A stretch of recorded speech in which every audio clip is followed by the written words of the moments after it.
Hello and welcome back to the Villa Filler podcast. I'm here as always with my good friend Dan Wiseman. Dan, Aston Villa 3, Fulham 1. First of all, mate, before we get into all that, how you doing? Because I'm sure you're better than you were about 20 minutes ago. Yes, a lot better, mate. A lot better. It's really hard to describe how you feel after a performance like that, isn't it? Because I'd written it off, to be honest with you. As I was just saying before we came on air, I was like, we were down. As soon as Mings made that pass back that Mitchell then intercepted, I was like making my dinner. I was like, oh, God. Another defeat. I can't believe it. And then before you know it, before a blink of an eye, I was sat there on my sofa and suddenly feels like a completely different afternoon altogether, doesn't it, mate? Unbelievable stuff. And it's improved my mood no end. And I'm sure you're exactly the same.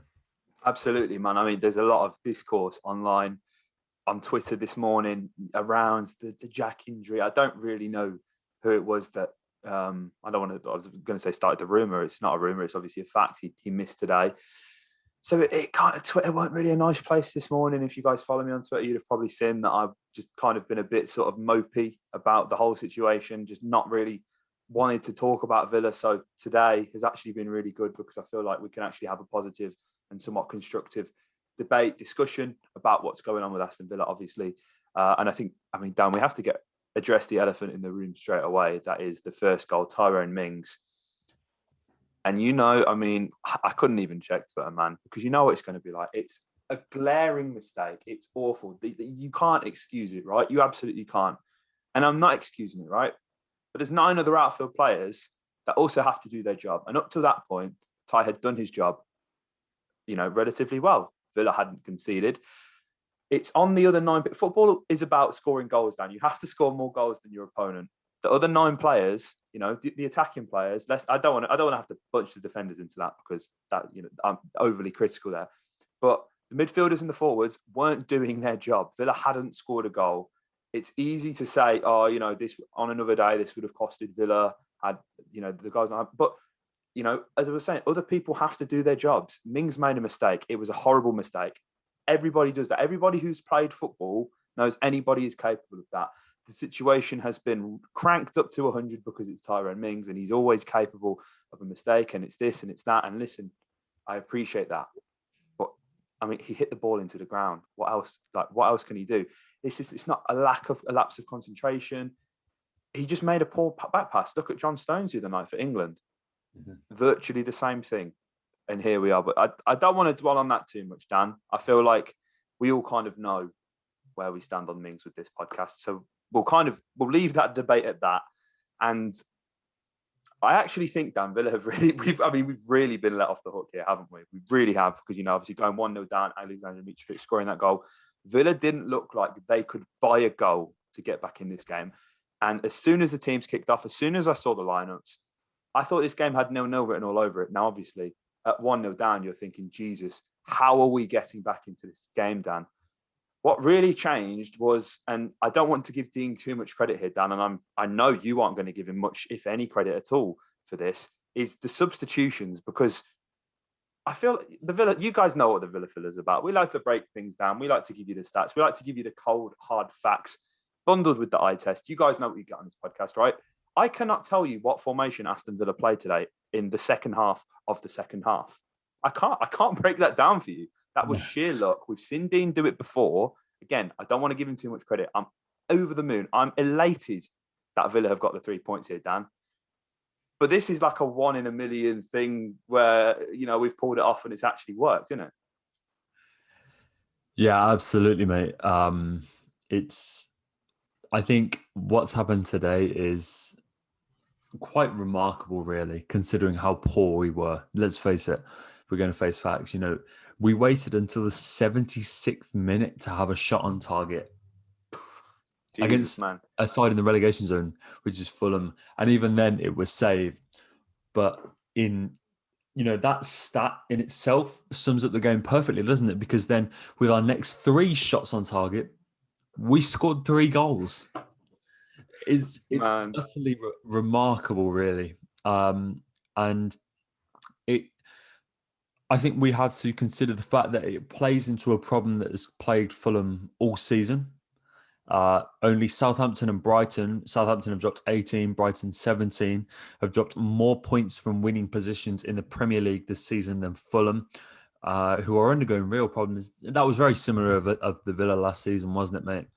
Yeah. And Villa couldn't hold on to a lead to save our money, and I felt that Fulham. Let's just start this off with some positive. If the Premier League lose Fulham this season, I think I'd be disappointed because Yeah. I like how they play. I like their manager. I like that they have a really nice core of young players that I think Good squad, man. a neutral can get behind. I think your neutrals like players like Mitro, who had a fantastic international break, 5 goals in 203 minutes, became Serbia's all-time top scorer. There's a lot to like about that squad, and I thought I didn't think we saw the best of Fulham today, but I thought we saw enough for me to be convinced that there's a place in the Premier League next season for a squad like Fulham's. But looking at it from the Villa's perspective, you can't. It's really difficult to say because we changed the shape. I think we need to give a big shout out to Keenan Davis, who I think came on, Absolutely. won that ball Keenan back. Villa, Dan. Yes, absolutely. Keenan Villa. And gave Villa a crucial goal. And, when Villa have a lot to say about players like Trezeguet, Villa fans especially have a lot to say about players like Trezeguet, saying that he's limited, he's not a player that you can rely on. And for the most part, I would agree with that sentiment. I don't think you can rely on Trezeguet. I don't think he is a player that gives you 8 out of 10 week in, week out. But as we're learning, Dan, as we begin to learn more about Trezeguet, as we sort of dig further and further into his second season with the club, is that when you need the big moments, when you need goals in crucial times of crucial games, he's there a He lot is, of the man. time. And he's given us two very, very important goals today that have really turned the game around from 2 shots on target. Two shots on goal, 2 goals for Trezeguet this afternoon, which is exactly what we brought him on to do. And this Villa squad seems to flip-flop between Trezeguet and El Ghazi, and it seems that Dean Smith, much like us, like here on in the Villa fan base, really struggles to determine who's the superior winger out of the two. I think Trezeguet's just made his claim to close out the season. I think he has, man. There's a lot to be said about the Villa's wingers just in general. And I mean, those 2 goals today, Dan, are Trez's first 2 of the season, which is, again, something that you kind of have to consider in that kind of white-hot form that we saw Anwar have in November, December time. Scored 5 goals in 7 games, looking really good. Trez didn't look like he could get anywhere near. Now, it's an enigma because Trezeguet can go this far into the season. He's made 20 appearances and he's only just scored his first and second goal. He's got himself an assist so far this season as well.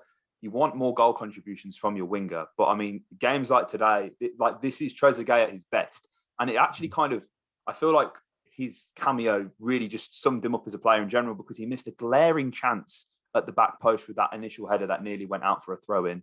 And then with his next 2 shots on target, he scores.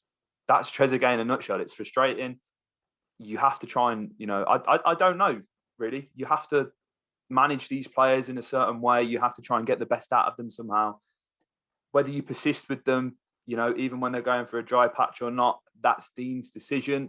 But, he scored 2 very important goals today. I tweeted earlier saying, sun's out, Anwar and Trezeguet, they're going to be on form. Someone quoted saying Trezeguet and Masterclass don't go in the same sentence. You, my friend, are wrong because, them 2 goals made the difference today. And interestingly as well is all the chat about Keenan Davis, right? Because I was saying this earlier. In the first half, Villa, and this is kind of highlighted in the average positions. You know me, I'm a sucker to bring up the average positions. You can actually see here on the map that is spelled out by who scored. There's a little triangle here that is sat in comfortably in the Fulham half, and you've got Morgan Sanson is the deepest of the 3, with Matt Target and Anwar El Ghazi. They're all forming this nice little triangle down the left-hand side. That don't tell a story though, because the interplay was like almost there. They were always just a pass too short, or on the half turn trying to receive the ball. Anwar give away the ball far too many times for my liking, and as is a staple whenever Jack Grealish is in the side, most of the action is coming down Villa's left-hand side. I mean, 43% of the action did still come down from Villa's left-hand side. Old habits die hard. Matt Targett is a very attacking fullback. But actually, if you look at the heat maps, a lot of the attention actually comes from Villa's right-hand side. And that really, the meaningful attacks came from that side when Keenan Davis came on. Because I think Keenan is probably a victim of, the previous regime and the position he's ended up adopting within the squad himself. Because at Biggleswade United, Keenan Davis was a winger. Now, listen, it is clear Keenan Davis does not have the pace to run the wings, to run the channels, but he actually does have the technical ability. And we saw that with the cross that he delivered into the box to Trezeguet, Dan. Inch perfect cross. And he kind of operates. And I mentioned this, Dan, when we were talking about the forwards in our podcast the other day on transfer targets, mainly about Lucina Traore. And when I look at Liverpool, I don't see two wingers and a striker. You see three forwards. Whereas when you look at Aston Villa, you see two wingers and a striker. And for me, that's the difference between being, obviously an Aston Villa and being a Liverpool. Having that fluidity, having that flexibility in the final third, Dan, for me, is really important. Now, obviously, Keenan is this striker, come winger. We'll call him a forward just to make it a bit easier. Adopting this space kind of inside right, he really did. He occupies he has a presence and he occupies the defenders in a way that Villa's other forwards don't do. Of course, if you have Wesley back, it's a completely different story because he is, of course, the most physical centre forward that Villa have at the club. And I'm sure we'll get on to talking about Wesley maybe near the end, Dan, given the little run out that he had. But Villa, this is a really long and convoluted way of me saying that. Until Villa made the substitutions, the options weren't there out wide. And all of Villa's goals ended up coming from crosses delivered into the box from wide positions. It's quite telling, really, isn't it? Yeah, I think you've got to give some credit to the players that sort of put it on their own shoulders to get the game back. And I do mean Tyrone to an extent, who gets the assist for the first goal, because it was his mistake that, and we can't shy away from that. It was his mistake that cost Villa that opening goal and allowed Mitrovic to score. But you've then got a number of players who really shouldered the responsibility. And I think you have to consider Keenan in that conversation, who pressures Tosin Adarabioyo for the second goal and crosses for Trezeguet to get his second. And that really encapsulated a spirit in the Villa side that we've been lacking for so long. This is when you watch the first half of that game, that's the third first half of a Villa home game in a row where we haven't registered a shot on target, which is not just uninspiring, but unacceptable. I think Absolutely. you have to be honest. It's not good enough with the quality that we have still in that side. I know we don't have Jack, but there's still enough in that side to register more of a threat than we have managed to do for long periods of the game. But you can dwell on that, or you can look at the fact that Villa really dug deep. And in a game where it meant so much to our opposition, given the relegation fight that they're in, given that how Newcastle got a result earlier against a side like Spurs, given how important points are to that side down the bottom, you have to consider also that Fulham are currently on a club top flight record of 8 consecutive away games without defeats. The last team that they lost to in an away game before today was Man City at the Etihad, and they've been put up a fight in that game as well. Yeah, they've been really quite formidable for a long time away from home. It's quite easy to look at this game and think that, we're playing a side who are in the relegation zone. Villa, given the position that we're in today, have a lot more about them, have a lot more quality, have a lot more points on the table above all else to go out and get a win today. And it's quite easy to write off Fulham, but their performance this is as I was saying, a club all-time top record that they're achieving with this game and could have gone one better. They're on a really quite impressive run and they're starting to pick things up. And Scott Parker, as I said, I've got a lot of respect for, and it's not easy, but Villa dug deep, and we have to give credit to the substitution that he made. I think there's a lot to be taken from the fact that Dean Smith didn't turn to Ross Barkley today. Yeah, Definitely something to be looked into. You interesting. know, JJ again came on before Ross did, and I know he didn't get too many minutes, but there's something to be certainly read into that as well. And this is, again, we're starting to see Villa really end some hoodoos, mate. And again, we finally beaten that points tally that we saw Villa put up in 09-10. It feels like we've been saying that for so long, doesn't it? It's like Villa need 3 more points to better their best ever Premier League tally for 10 years. It feels like we've been getting to that milestone for ages. And whilst Emi Martinez is still chasing that one elusive clean sheet that will give him the record from that same season, Villa have now got that points tally, and I think it is certainly from this point on that we can consider that a successful season. And, you know, Jack will come back soon.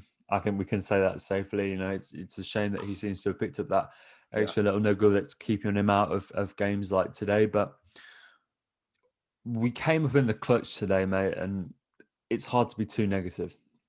It is. And listen, Fulham came to Villa Park with a game plan, and they were very effective in restricting Villa. And, you know, that's shown both sides only averaged a passing streak of 4 passes, which is really poor if you're looking at that from a Villa perspective. But then you've got to look at how well organised Fulham were. Obviously, they had the 2 sitters with Lamina and Reed. Reed's up there. He made the most tackles in the game, 5. And, you know, they really restricted Villa. And it's actually interesting because if you're looking at the players who had the most amount of shots in the game, Trezeguet is Villa's highest, and with 4 shots, and he's a substitute. He only obviously played 30 minutes. And, you know, I guess that's very telling if you're looking at the tackles as well. You know, 2 of the top 5 out of both teams. You've got Douglas Luiz, you've got Morgan Sanson. Again, both are players who ended up coming off. They were substituted. So again, that tells you as soon as, because I feel like as soon as Villa got the first goal, it became less of this sort of war of attrition that you were seeing from both sides, whereby I feel like in the first half, especially, they were both kind of trading big blows in terms of, as soon as the ball's up the pitch, all of a sudden the winger loses possession, bam, same thing again, rinse and repeat. Villa, as soon as they got the goal, the initial goal, really took control of this game. And again, I don't really want to credit Dean too much for the substitutions because I can't tell you coherently how Villa operated. And that approach doesn't work next week against Liverpool. And it doesn't work last game against Tottenham. That's like, it worked today. And of course, massively grateful for it. But I feel like this was less of a Dean Smith masterclass than it was a Scott Parker disaster class. And Dan, to come on to the XG, because I think it was Ian, actually. Shout out to Ian, subscriber, always in the comments, always in the tweets. It means the most. Tweeted me halfway through the second half saying, I hope you've got your XG stats. Well, here we go, Liam, here we are. And I've just actually clicked off it just to try and find your name, mate. So I'm very sorry. But Aston Villa, XG 1.92 compared to Fulham's 1.41. And I mean, when you're looking at the kind of, we're going to contextualize that with the kind of attempts that were made. You know, Villa and Fulham pretty evenly matched, 14-15, 9 from open play for Villa, 13 from open play from Fulham. Again, neither team really looked like scoring this whole game. I kind of felt coming into this game, it had 0-0 written all over it. Who would have thought that we were going to be gifted this wonderful final 20 minutes, Dan, in which Villa make this massive comeback? And again, it poses a lot of questions to Dean. And again, we're going to really see what Dean is made of next week come Liverpool, because you can't drop Trezeguet. And there's very much a debate for, you know, does Jacob start again next week? Does Keenan start? Of course, 99 of the comments are going to say no. But listen, Keenan for the podcast. Been with him since day one, Keenan van der Storoy. So that assist made me a very, very happy man, Dan. And it feels nice. We've not the last win we had in the Premier League was away at Ellen Road to Leeds. It feels like it was an important win, and you know, of course, as soon as you go 1-0 down as well, you're thinking, Jesus Christ, it's a good job we're actually at this 40-point mark already, because it looks hopeless for a long time during this game, Dan. It really did. Yeah, and look, I think depending on, you know, the Villa fan base is so perfectly divided between glass half full and glass half empty types of fans. I feel. Yeah. And you can look at this in one or two ways. You really can. And for the first 70 minutes of this game, we really were unacceptable. But we have 18 more points now after 29 Premier League games than we did last season, which is our highest top five tally since 09-10, as I keep saying, when we finished sixth, which is not something you can really ignore. I think, again, that highest tally in a Premier League decade, Ollie again scoring a goal. Only Harry Kane has scored more Premier League goals at home this season than Ollie Watkins. Ollie Watkins is really embedded into life at Villa Park, and it looks like next season especially, we can really expect some quality numbers from him as he continues to embed in the Premier League. And look, I don't think for a second it's all sunshines and rainbows. We were really quite poor today, but you can't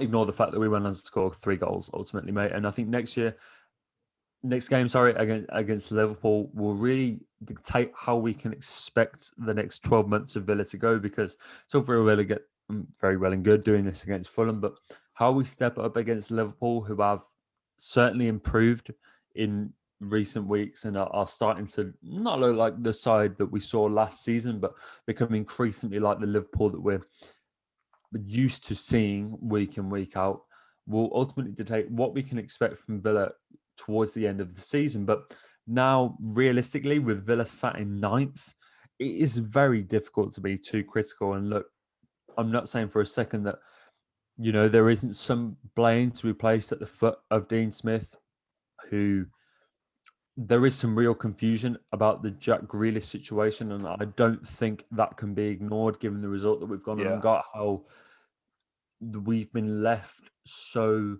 in the lurch about what's going on in that situation. I don't think is ultimately... It's not fair, but I understand why. Fair. No, mate, look, I think at the end of the day, considering the role, if we were talking about, no disrespect to these players, but Matty Cash's ongoing injury, Wesley's ongoing injury, players like that, such ambiguity would not be such an issue. But when it's Jack Grealish, and I'm not going to sit here and talk to everyone on this podcast about what Jack Grealish means to the squad and this fan base, because everyone listening knows, but we deserve the clarity.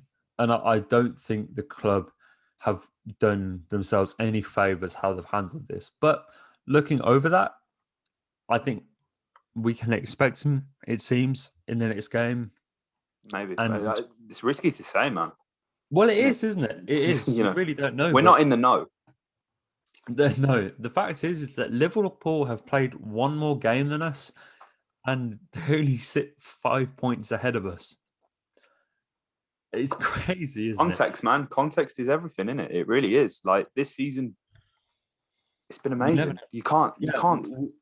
We saw Villa go on a 10-match win streak in the Championship.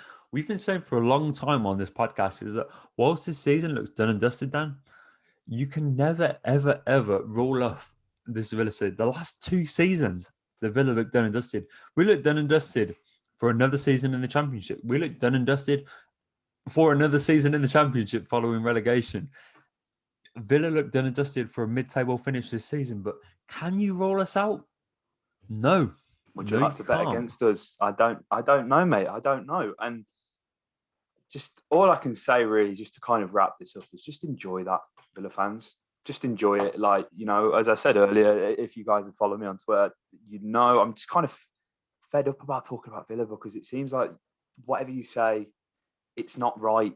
And we've won the game today. We just need to enjoy that. We have a big game against Liverpool next week, which again, Dan, 5 points between the two sides. If anything can happen next week, then, we're looking for a really interesting end and a few little twists and turns maybe for the end of this season. Now, listen, I'm going to cover that game, give you my 5 reasons in 5 minutes later on in the week. Dan, as always, mate, it's been an absolute pleasure speaking with you. Finally, after a win, it's been far too long, far too overdue, and hopefully you guys will be here in your numbers, because we've missed you.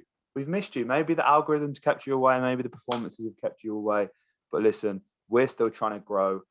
just like Villa. So if we can end the season out on a really positive note on the channel, that's all we're looking for, isn't it, Dan? That's all we're looking for, man. People seem to be enjoying the content, even though there haven't been the masses. The support that you guys have given us has been truly overwhelming, and it means the most, man, especially, given how poor Villa have been. The fact that people are still choosing to come in and listen to Dan and I speak about Villa truly means the world. So there will be plenty more content coming before the end of this season. Things are kind of getting a bit busy with university work, dissertations, and that we're just trying to get smashed out. But listen, as soon as that's over, guys, we're all yours.